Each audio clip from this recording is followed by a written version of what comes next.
I zapraszam już teraz pana Dimitra Serafimoffa, prezesa zarządu CLECAT-u, do wygłoszenia prelekcji.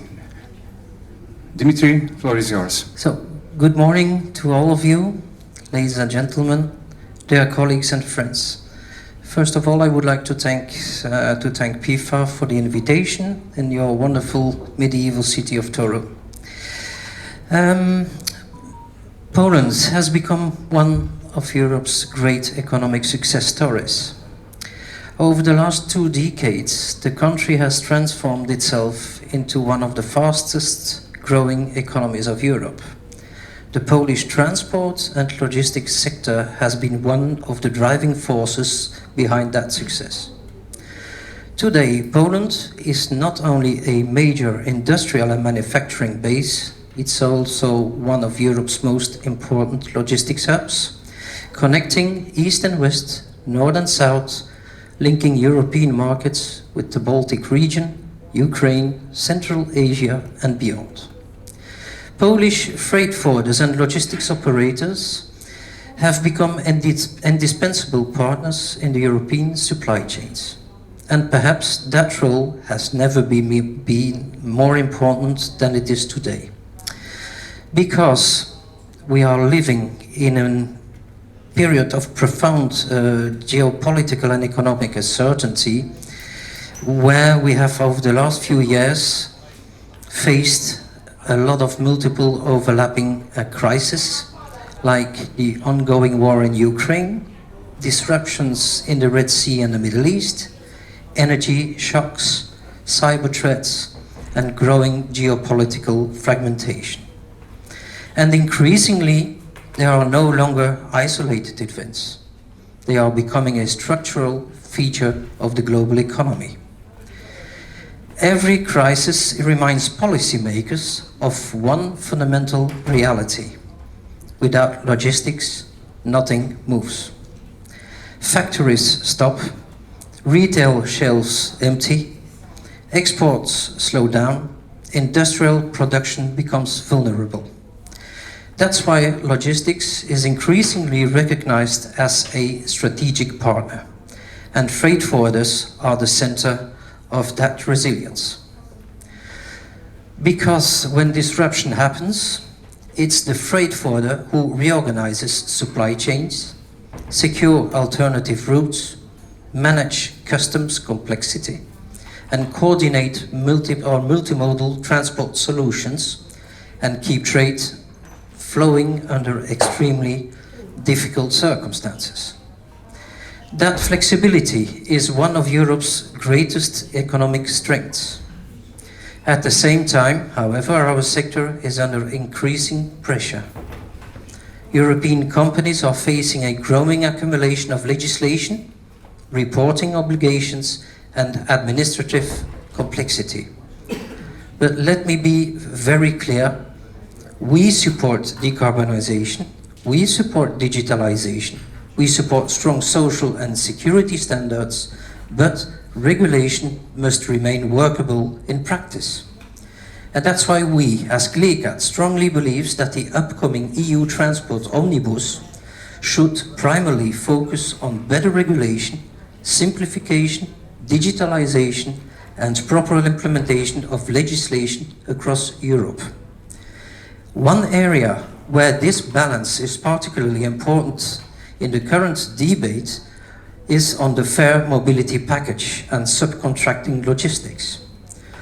Of course, abusive and social dumping must be addressed, but subcontracting itself is not the problem. Subcontracting is an essential operational model in European logistics. It allows flexibility during seasonal peaks, it enables access to specialized services, and it supports cross-trade operations and multimodal logistics chains. In practice, it's often the SMEs that depend most heavily on subcontracting arrangements. And that's why we, as CLECAT, strongly opposes rigid numerical limits on subcontracting chains, which have been suggested by some policymakers. But CLECAT lobbied strongly on this, and this has been removed from the European Parliament position on subcontracting. Such restrictions will disturb a legitimate business model and reducing flexibility across European and global supply chains. The answer is better enforcement against abuse, more transparency, and a genuine level playing field across Europe. Because fair competition and operational flexibility must go hand in hand. The same need for balance can also be seen in a debate on clean corporate vehicles. And we are pleased that the Commission proposal on this part of the automotive packages does not include mandates for HDVs, so heavy-duty vehicles. But it hints that it may still come in the future. But in practice, imposing mandatory fleet purchasing requirements on logistics operators would place enormous pressure on thousands of transport companies and SMEs across Europe. The logistics sector is already investing heavily in zero-emission technologies, but many operators still feel real obstacles related to the enabling conditions, due to insufficient charging infrastructure. I even checked yesterday by one of you, we still have a big lack of charging infrastructure and also delays in the grid connections. Under these circumstances, Europe should focus on enabling investment, not imposing unrealistic obligations. Demand-side regulations for operators risk penalizing the very companies that are already busy with the transition under these extremely difficult economic conditions. And the same balance is also needed for many transport policies. Take the example of the recently published European Ports Strategy. We welcomed as CLECAT the fact that the European Commission increasingly recognizes ports as a strategic asset, not only for trade, but also for energy security, military mobility, and economic resilience. But at the same time, we, CLECAT, believe that the strategy still focuses too much on ports as an isolated infrastructure, while Europe continues to lack a truly ambitious hinterland connectivity policy. Because ports do not function on its own in isolation, a port is only competitive as the rail links, inland terminals, roads, and multimodal corridors connected to it. And if cargo cannot move efficiently inland, congestion simply shifts from the port to the hinterland. This challenge is become even more visible as the container vessels continue to grow.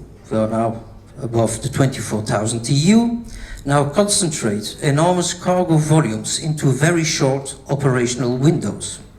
Roads, rail links, terminals, warehouses were often never designed to absorb these peak flows. The result is growing congestion beyond the port itself, with truck queues, rail bottlenecks, warehouse congestion, and constant rescheduling becoming operational reality. At the same time, exporters and freight forwarders face shorter detention and demurrage free time, and earlier cut-off times of the shipping lines, creating increasingly narrow compliance windows with limited flexibility. A competitive European port strategy must therefore not only be on the maritime capacity, but equally on the hinterland connectivity, multimodal connections and coordinations, and the overall efficiency of an end-to-end supply chain. And this is particularly important for countries such as Poland, because Poland's strategy role in Europe will increasingly depend not only on its geographic position, but also on the quality of its transport connections with the rest of Europe. At the same time, digitalization must become a real simplification tool. Businesses should not have to provide same information already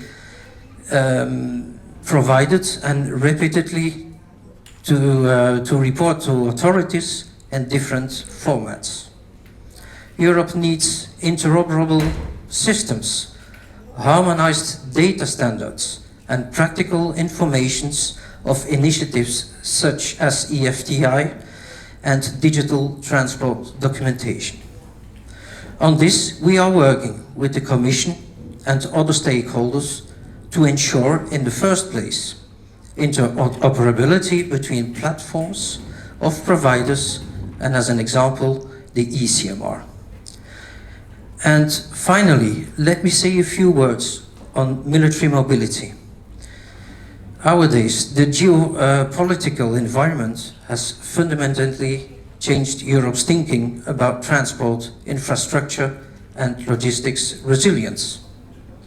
The logistics sector is increasingly recognized as part of Europe's strategic preparedness, because, in practice, civilian logistics are essential for the movement of goods, equipment, and critical supplies during crisis.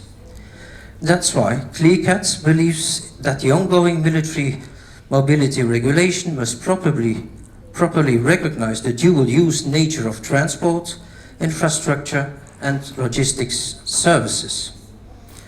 And if civilian operators are expected to support military mobility objectives, they should also benefit from the necessary operational exemptions and simplified procedures which are also foreseen for military transport. Otherwise, we risk creating legal and operational bottlenecks exactly where Europe needs flexibility and rapid response capacity. So coordination between member states will therefore be essential, particularly regarding permits, customs procedures, and the movement of sensitive controlled goods. Ladies and gentlemen, the logistics sector will be essential not only for the economical growth, but also for Europe's resilience, security, and strategic autonomy. And Poland will undoubtedly play a central role in that future. At CLECAT, we will continue to advocate for policies that are ambitious, but also practical.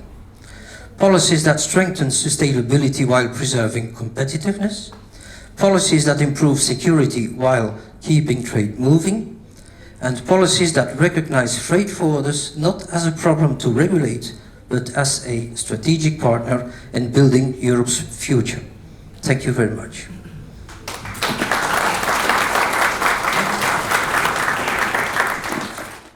Thank you very much, Dimitri, for your extensive speech from the heart of EU. Dziękujemy bardzo panu przewodniczącemu Dimitriowi Serafimoff za to przemówienie. Współpracujemy na co dzień jako Polska Izba Spedycji i Logistyki z CLECAT-em, który ma bieżący kontakt z kolei z DG Move Komisji Europejskiej. Bierzemy udział w pracach grup roboczych CLECAT-u i w ten sposób przekładamy dążenia i, krótko mówiąc, wprost interes naszych członków na to, co próbujemy przedstawić na forum unijnym DG Move. Nie jest to zadanie łatwe. Jeszcze raz dziękuję, Dimitri.